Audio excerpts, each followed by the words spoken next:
lokalit të Shpanjit, një vend i njohur për gatimet tradicionale dhe atmosferën miktëse. Do flasim për rëndësinë e ruajtjes së traditës, ndikimin e saj në rritjen e klientelës dhe sfidat që kalon një kuzhinier për të përgatitur ato ushqime.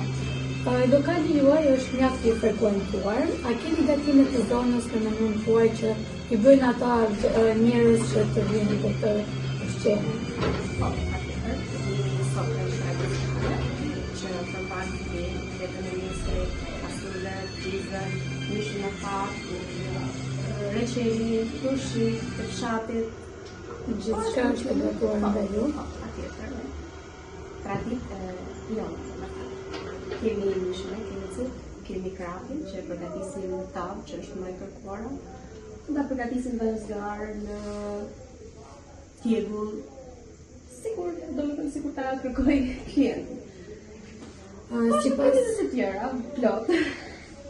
Tyush, sa kanë ndikuar gatimet tradicionale në rritjen e klientelës?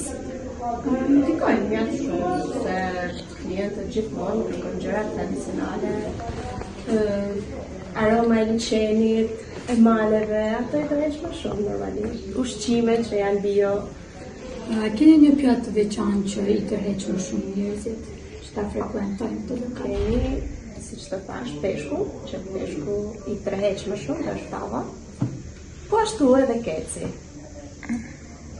A mendoni se është hyrë një trend rritja bujtinave apo është thjesht një faktor që mund të ndikojë në zhvillimin e ekonomisë?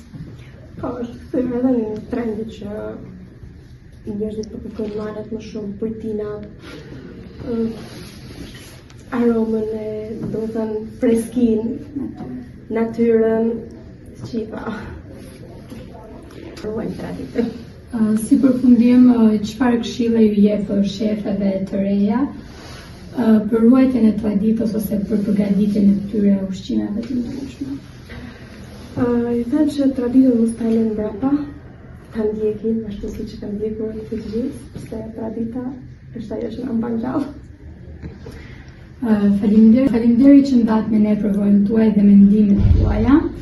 Ju uroj suksese të mëtejshme në punën tuaj dhe shpresoj që çdo pjatë që do të gatoni do kënaqë sa më shumë klientë. Faleminderit.